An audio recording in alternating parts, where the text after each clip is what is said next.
Remember these guys? If you don't, they're the Tusken Raiders, and they specialize in one thing and one thing only, and that's being a straight up problem. And despite their mechanical enhancements and cybernetic beauty, they're the most buck wild, off the chain, don't give a flip aliens in the Star Wars universe. With this alarming reputation, no wonder they became iconic in both the Star Wars universe and pop culture in general.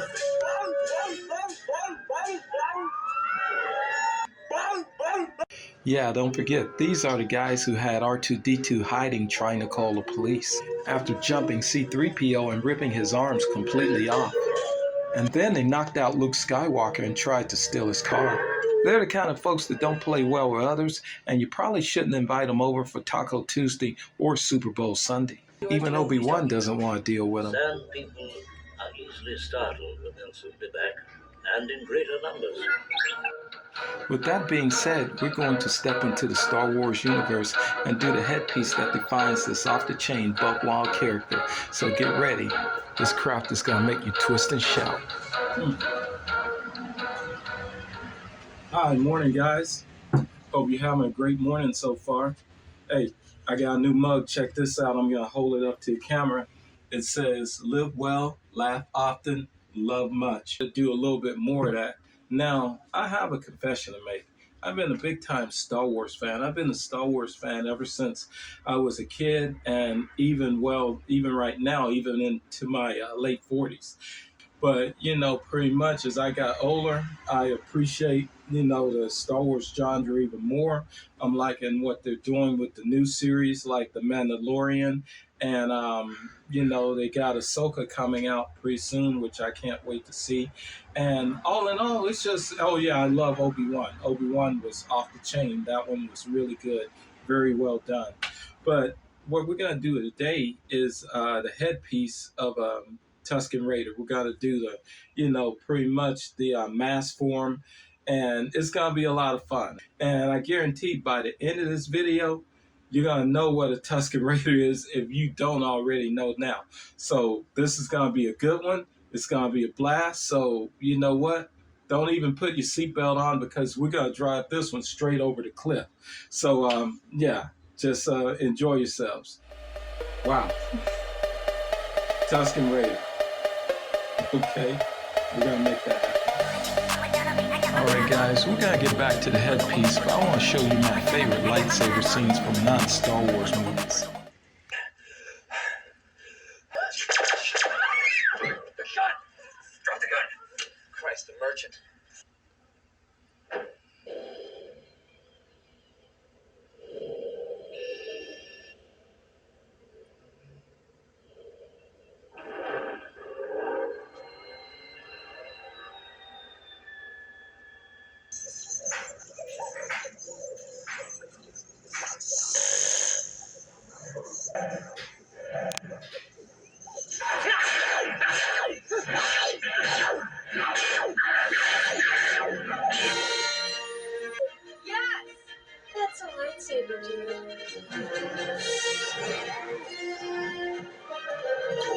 Yeah, just a little something to get you into that Star Wars vibe, and these movies are definitely fire and worth checking out. Okay, now let's start crafting. First thing that we're going to do is make the cybernetic headpieces, and we're going to start by just simply cutting cardboard into squares and rolling it into a cone-like shape. And after this is done, we're going to secure it in place with refrigerator tape and slather it with whipped cream. You want to at least make 10 cones in order to guarantee that you have enough for this project. Alright, so far so good. Now after our cone pieces have dried, please make sure that you use them only for this project and not as fingernail extensions or any other type of cosmetic jewelry. Stadium wine stock enrichment. Hey, Loranda. Now I got 4 people on hold, but I can't talk. Now we're ready to move on to the respiratory apparatus, or simply the nose piece that the Tuskens are known for. And for this piece, we're simply going to use the bottom of a plastic soda bottle. And now that the pieces have been made, we're simply going to take them outside and blast them with some silver spray paint. Alright, everything looks good. It looks just like metal. And now we're going to make the breathing apparatus look more defined by simply cutting the bottle piece in half.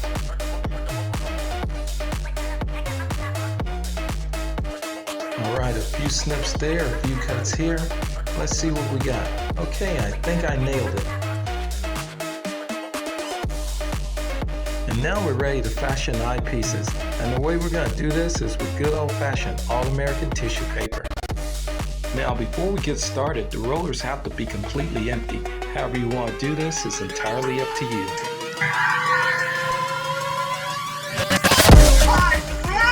As you can see, the roll is far too long to be an eyepiece, so I decided to use a marker outline where I want to make the cut. After making the cut, I realized that the two pieces were severely uneven. Hey, no problem. I'll just realign both of them together and make the new cut according to the length of the shortest one. Okay, I think I got something I can work with. Now let's take this to the next level. With this particular eyepiece, I wanted it to have a goggle look. I also wanted it to look like the end of a pipe. So with that being said, I decided to combine the best of both worlds. With the other roll, I cut it straight down the middle and flattened it. With a pencil and ruler, I drew horizontal lines all the way down with the desired measurement. And then I cut the square into strips, following the pencil lines that I made. Then I glued and taped the strips around the top and bottom of the rings to give it that goggle look that I mentioned earlier. And then I took both pieces outside and applied 3 coats of silver spray paint.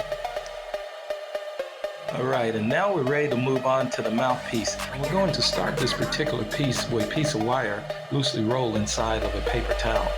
And we're going to secure the wire inside by loosely applying refrigerator tape. Now the next step is to get a crinkled piece of typing paper and apply wood glue to it.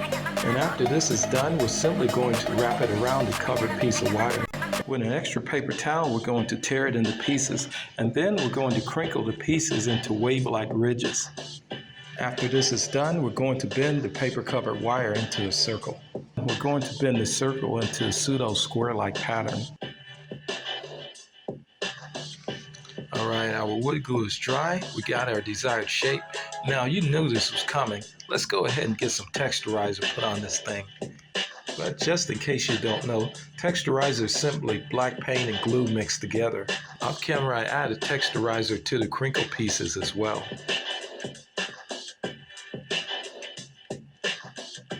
Alright, so far so good. Now we're going to wrap the crinkle pieces onto the mouthpiece at a vertical angle.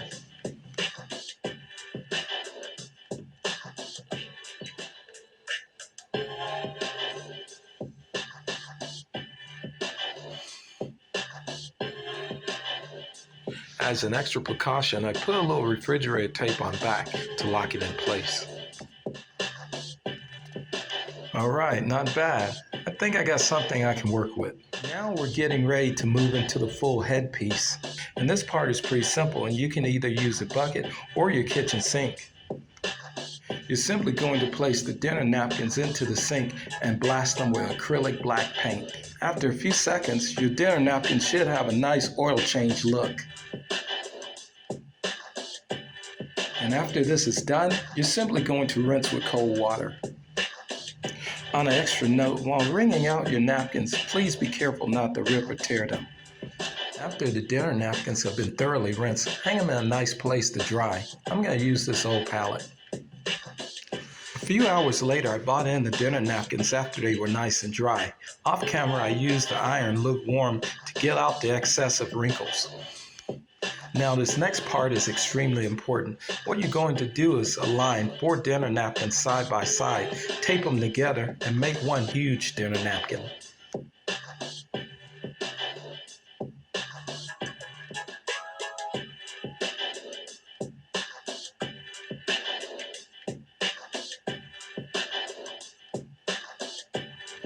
Alright, looking good. Now moving on to the next part.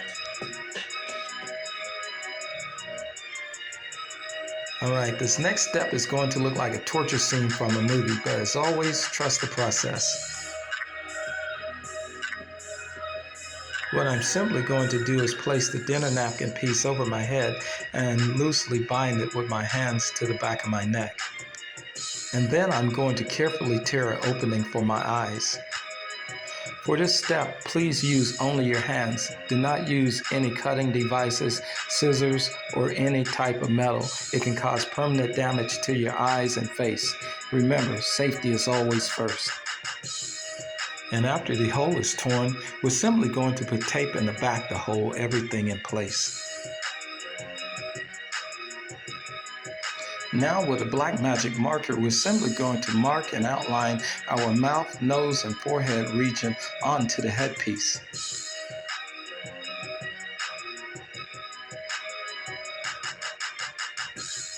And after this is done, simply trim up the torn region of the headpiece with scissors. After it's been taken off, of course.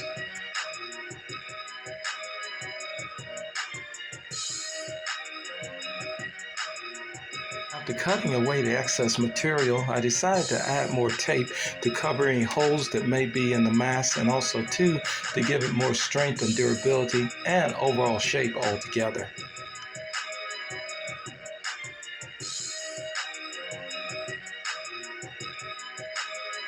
I decided to add crafting glue onto the headpiece. Alright, the glue is going to take a little while to dry on this headpiece.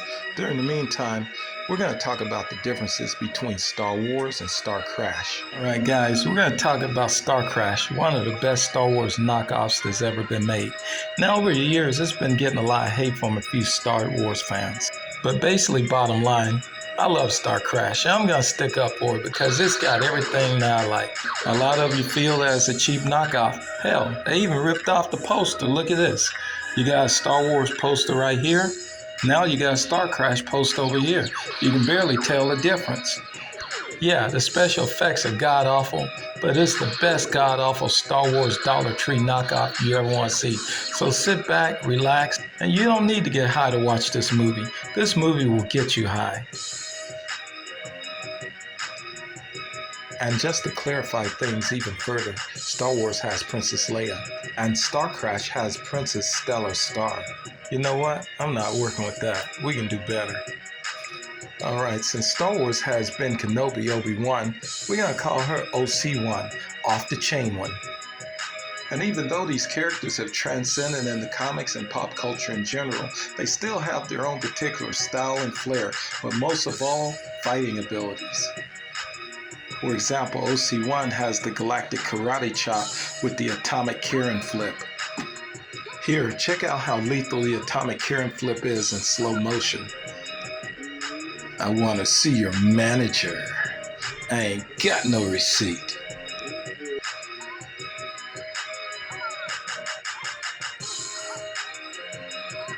Ah crap, here comes the managers.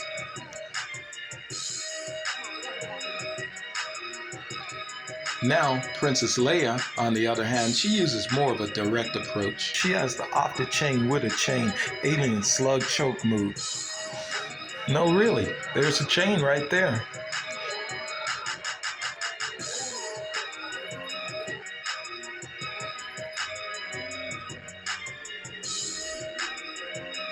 Now it's time to add in the face piece. To get it started, I'm going to use this super thin scarf-like material, usually about ½ a yard, and you can get this from any arts and crafts store for under $1.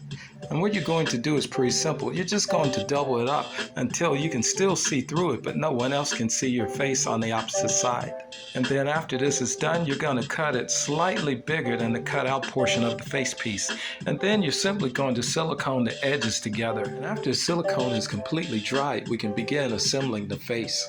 Alright, the first thing that we're going to start with is the mouthpiece. What we're going to do is turn it around and place silicone onto the back. And then we're going to gently place it onto the drone mouth area of the headpiece. After the silicone of the face garment and mouthpiece had completely dried, I decided to give it a little shake to test it out. Alright, so far so good. Now we're ready to move on to the eyepiece. But before we get started, we have to make sure that the inside of the cups are painted completely black. Keep in mind, the eyepiece will only serve as an aesthetic. When mounting the eyepieces, make sure that you place them onto the eyebrow area in order to keep visibility clear. Now we can move on to the nose piece, or the thing that looks like a nose piece. But anyway, let's get this going. Alright, on back in the nose piece, I put a gentle amount of silicone all the way around, and then I carefully placed it onto the mouthpiece. Alright, now I'm ready for my silver cone pieces, but first I must flare the ends. That way when I add the silicone, they'll have a base to stick to the headpiece.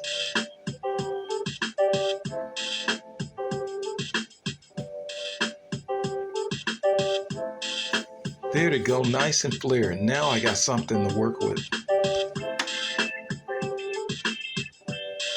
Alright, looking good. The cone pieces are holding on nice and steady. For the next part of this project, I'm going to need a little help. So I got an old friend of mine. Remember her? Mrs. Gray. She's going to join us for the rest of this project. Off camera, I put the headpiece onto the dummy head, and then I arranged the cones in the exact configuration that I wanted. As I worked, I had Star Wars playing in the background. I noticed that the Tuskens had 2 more metal cone pieces slightly above both eyes, so I decided to add 2 more onto my mask.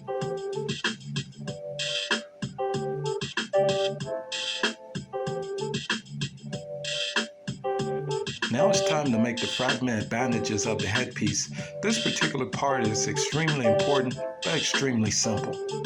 With the remaining dyed napkins, we're going to cut them into strips at least 1 inch wide. As I cut the strips, I found it extremely relaxing as I watched the movie Han Solo play in the background. Now, for the record, I know I'm going to get a lot of flack for this, but I will say this. Han Solo is quite a good movie. It's not bad. I think it was just bad marketing, and also, too, they gave it a crappy name, Solo. They should have called it Han Solo, The Castle Run Escape, or something like that. But for the record, it's a good movie and it's worth checking out. While we're at it, let me tell you about what happened to me at the thrift store the other day. I was checking out the video bin and then suddenly I stumbled upon something that was truly amazing. I found Star Crash. Something truly incredible happened. Something that would change the apex of my entire being and the fabrics of my universe in general. I turned the DVD over and it was for 50 cents. I was so happy and pumped up that I did the Flash Gordon jump. Yeah!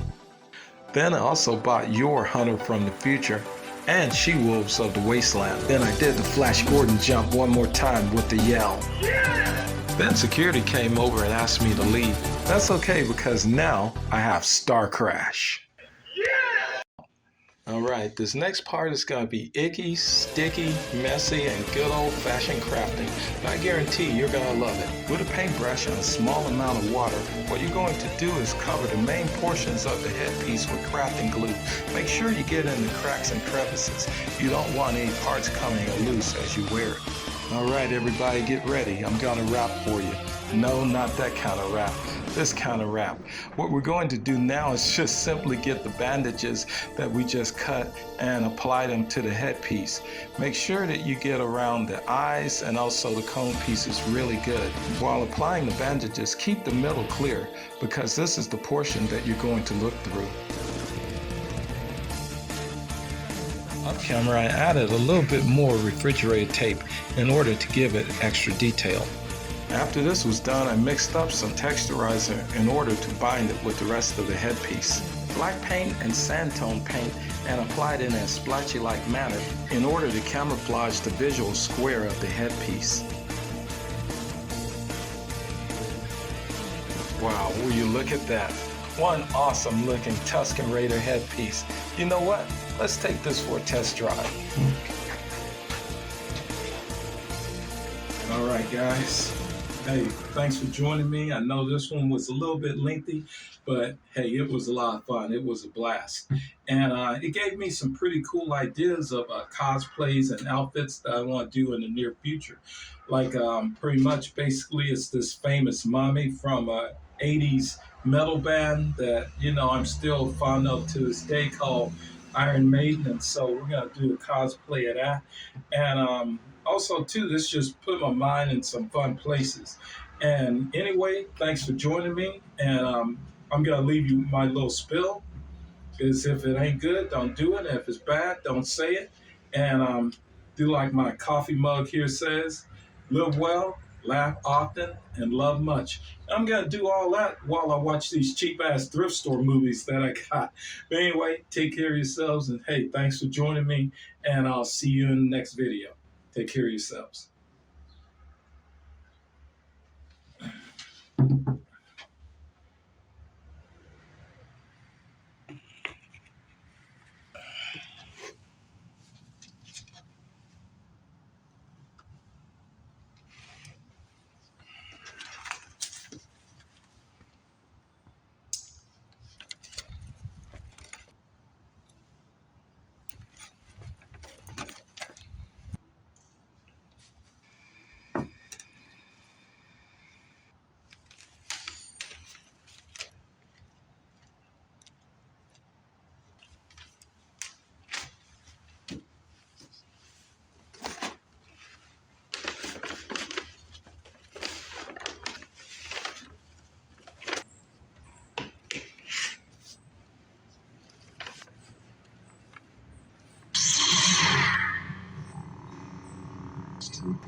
I want to see your manager. I ain't got no receipt.